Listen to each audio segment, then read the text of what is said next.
Tunamshukuru Mungu tena kwa neema yake aliyotupatia na baraka zake.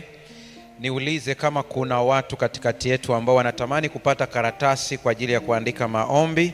Na leo tuna maombi maalum kwa ajili ya uponyaji wa afya zetu ambao ni kati ya sababu ya kutuleta madhabahuni. Kwa hiyo kama kuna mtu ambaye anahitaji karatasi kwa ajili ya kwake au kumwandika mtu ambaye anaumwa, nyosha mkono wako, wale wahudumu wako tayari kukuhudumia. Asante sana, watu wako kule wengi, naona wako kule wengi. Lakini pia inawezekana unatamani kumabudu Mungu kwa njia ya matoleo kwa ajili ya kuunga mkono mkutano huu. Nawe pia unaweza ukahudumiwa. Ikiwa unahitaji bahasha, unaweza ukanyosha mkono, alafu mashemasi watakuona pale ulipo ili waweze kukuhudumia. Na wewe wanaotazama kupitia kwenye vituo, zingatia vituo vyenu, mnaweza mkawa na huduma kama hii ya maombezi, lakini pia na watu kumwabudu Mungu kwa njia ya matoleo. Wale ambao wanaangalia katika nyumba zao maeneo mbalimbali, kwa kadri Roho wa Mungu atakavyokuongoza. Nione kama kuna watu wanatamani kuwa na bahasha. Isije ikawa ninaongea na nyosha mkono wako mahali ulipo ili wale wahudumu pia wakusaidie. Asante sana. Nadhani mmewaona hao watu waweze kuhudumiwa. Tusimame.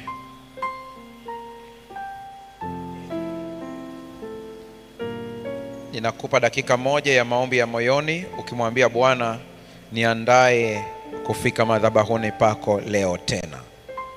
Omba ndani ya moyo wako.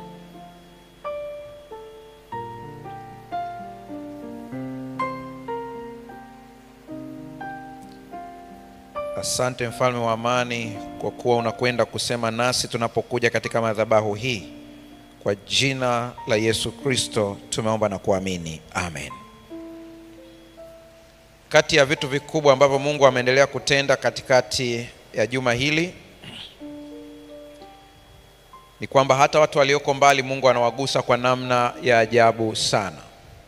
Tumekuwa tukipokea shuhuda mbalimbali, na kwa kadri itakavyowezekana hapo katikati tutakuwa na muda wa kusoma shuhuda zenu. Kwa wale ambao mna shuhuda, endeleeni kuzituma. Na kama hata una picha ya tukio, kama kuna mmoja hapo jana alitumia picha ya jambo ambalo sitaki kutanguliza mapema, mtaliona siku hiyo, tutumie picha yako pia, itasaidia sana katika ushuhuda. Madhabahu ya uponyaji. Kama unapenda kuandika madhabahu ya uponyaji, njoo upokee uzima. Madhabahu ya uponyaji, njoo upokee uzima. Niwakumbushe mambo machache wakati tunaanza kipindi chetu cha kurejea madhabahuni. Wakati Biblia inazungumzia madhabahu, haisemi tu kuhusu mahali penye mawe au jukwaa la kanisani. Usije ukadhani hivyo peke yake. Madhabahu ni eneo la kiroho la muunganiko kati ya mwanadamu na Mungu. Eneo la kubadilishana. Ndio sababu hata wapagani ambao hawamwabudu Mungu tunayemwabudu sisi wana madhabahu zao. Wanajua kabisa ya kwamba katika madhabahu hiyo ndipo eneo lao kukutana na ulimwengu wa kiroho usioonekana. Unaweza kuona mtu ana kajumba kadogo amejenga hapo nyumbani kwake, unaweza ukashangaa mtu anaheshimu mti fulani, mwingine ana chumba. Nimekuwa nikitia moyo wacha Mungu, kila mnapojenga nyumba zenu, tenga chumba kwa ajili ya madhabahu. Haleluya. Kuwa na eneo ambalo unakutana na Mungu hapo. Ukiwa na mambo yako, yani hata shetani ajue, ukiingia kwenye hicho chumba kuna makombora yanatoka. Haleluya. Tenga eneo kwa ajili ya ibada. Ni kubadilishana kitu gani hasa? Sikiliza hii kusaidie kwenye maisha yako. Moja, tunapoenda kwenye madhabahu tunakwenda kubadilishana mambo yafuatayo. Tunabadilishana na Mungu huzuni zetu, anatupatia furaha yake. Haleluya. Mnakumbuka Yesu alisema, amani na waachia, ni wapavyo mimi, sio kama ulimwengu utoavyo. Tunakwenda kubadilishana. Tunabadilishana kitu gani? Tunabadilishana magonjwa yetu, anatupatia afya yake. Ndio maana maandiko yanasema kwamba likatimia lile andiko ya kwamba aliyachukua magonjwa yetu. Mnamkumbuka yule mwanamke ambaye alikuwa katika kanisa siku ya Sabato, ambaye alikuwa na pepo, Yesu akamponya saa ile ile. Nataka nikupe habari njema. Unapomwabudu Mungu katika roho na kweli, unakwenda madhabahuni kubadilishana. Kuna vitu utaacha Yesu abebe, na kuna vitu vya kwako Yesu atakupatia viwe baraka katika maisha yako. Tunabadilishana dhambi zetu na msamaha wake. Haleluya. Usiende madhabahuni na ukarudi na dhambi zako. Napenda ili kanisa langu kwa sababu sasa hivi kuna mfumo mzuri tunaofanyia kazi kila mahali katika ibada zetu. Tuna muda wa nyimbo za pamoja. Katika nyimbo kuna toba. Haleluya. Katika nyimbo kuna uponyaji. Kuna muda wa maombi kabla ya mahubiri, kurejea katika madhabahu. Kitabu cha Kutoka sura ya 15 fungu la 26, maandiko yanasema, akawaambia kwamba utaisikiza kwa bidii sauti ya Bwana Mungu wako na kuyafanya yaliyoelekea mbele zake, na kutega masikio usikie maagizo yake na kuzishika amri zake. Mimi sitatia juu yako maradhi yoyote niliyowatia wa Misri, kwa kuwa mimi ndimi Bwana nikuponyaye. Ukienda hospitalini ukimkuta daktari mzuri, ujue ya kwamba aliyekuponya sio daktari, ni Mungu aliyekuponya kupitia daktari. Mungu anaponya magonjwa yetu. Niukumbushe mtu ambaye alijua kutumia madhabahu vizuri. Mnakumbuka siku ile tulisoma hapa kitabu cha Mhubiri, anasema usije ukatoa kafara ya wapumbavu, bora uje kusikia katika madhabahu. Kusikia nini? Mungu ana ujumbe kwa ajili yako. Wako watu waliojua kutumia vizuri madhabahu na wakaona matokeo yake. Mnamkumbuka yule mwanamke ambaye ametokwa na damu kwa muda wa miaka mingi sana. Yule mwanamke akapokea uponyaji, kitendo cha kukutana na Yesu akapokea uponyaji. Ikana kwamba Roho wa Mungu ananisukuma kuambia kitu kimoja ambacho hata kipo katika maandishi haya. Anayejua thamani ya meza ya Bwana vizuri, ni moja ya sehemu ya kukutana na Bwana katika madhabahu, inaitwa meza ya Bwana. Usije ukachukulia kwamba ile ishara ni ishara tu. Ni ishara ya kifo na ufufuo wa Kristo. Ni ishara ya kuoshwa dhambi. Yesu alipokuwa anaponya magonjwa ya watu, alikuwa anawaambia, mwanangu, umesamehewa dhambi zako. Ukijua thamani ya meza ya Bwana, hutaitoroka. Najua kuna saa mahubiri yanahubiriwa mpaka tunatishika, tunaikimbia. Nendeni mkasikilize na kusoma vizuri Biblia. Hakuna sehemu ambayo tunafukuzwa kwenye meza ya Bwana. Cha ajabu ni kwamba hata mtu aliyefutwa ushirika, ambaye kikanuni anakatazwa kula meza ya Bwana, akigoma anasema msimfukuze. Mshike mkono jirani yako, mwambie umeelewa au bado. Mama yule alipitia uzoefu mgumu katika maisha yake. Alipitia uzoefu wa miaka 12, akitengwa kidini, akitengwa na jamii yake. Ninaongea na mtu ambaye unajisikia wewe ni mwenye dhambi sana. Naongea na mtu ambaye hata kanisani unaogopa kwenda kwa sababu ya dhambi zako. Nina wito kwa ajili yako, njoo madhabahuni. Njoo kwenye madhabahu. Madhabahu haijatengenezwa kwa ajili ya watakatifu, imetengenezwa kwa ajili ya wenye dhambi. Njoo ukutane na Yesu wako, atakusaidia. Huyu mama alipenya katikati ya mazingira ambayo hakuruhusiwa kupenya. Jamii ilikuwa haimruhusu.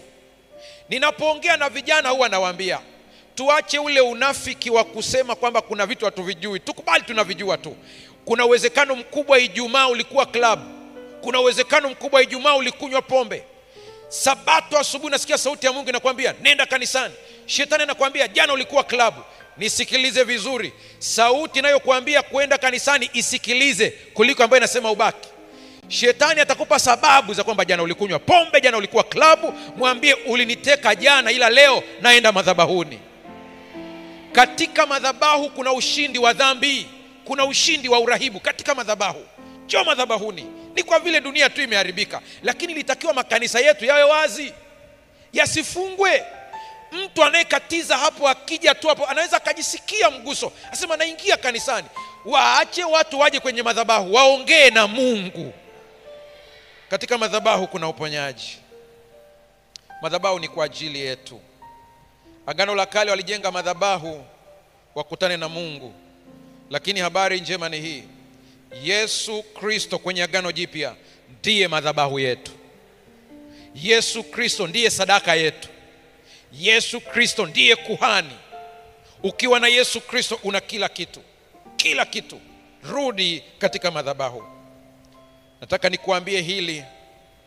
Unaweza ukatengeneza madhabahu pale kwenye gari yako.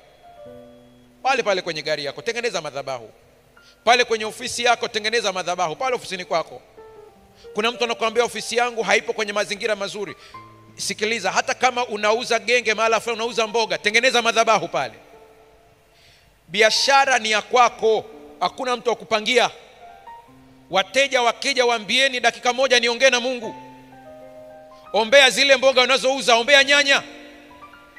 Mwambie Bwana atakayenunua hizi nyanya apokee uponyaji. Wewe ni kuhani pale ulipo.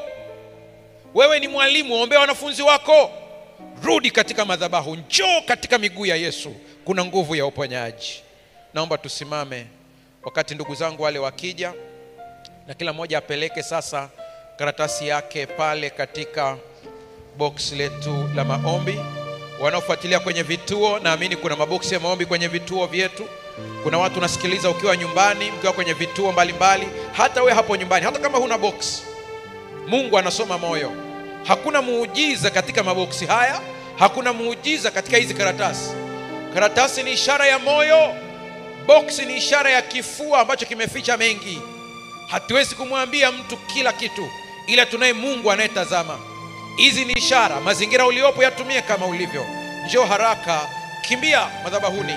Na hapo hapo kuna boksi la sadaka, angalia tu limeandikwa hapo sadaka, utajua ni lipi, weka hapo.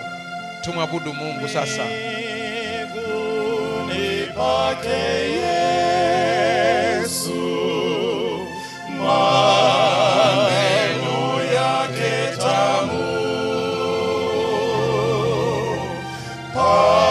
pahali palipo heri, niwepo kila siku.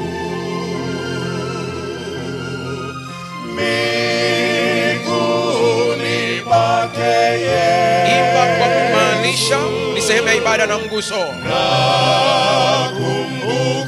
upendo na hisani vyake kwangu, na hisani vyake kwangu, vimenivuta moyo, vimenivuta moyo.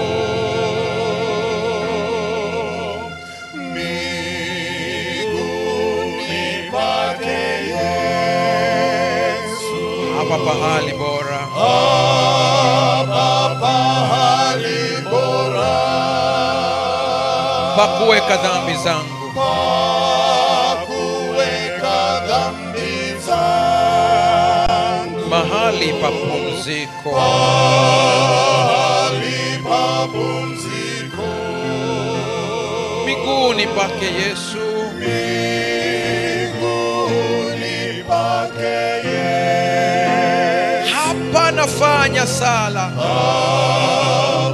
nafanya sala, kwake napewa uwezo, kwake napewa uwezo, faraja na neema, faraja na neema. Imba fungu la 3 kwa moyo, upokee muujiza wako.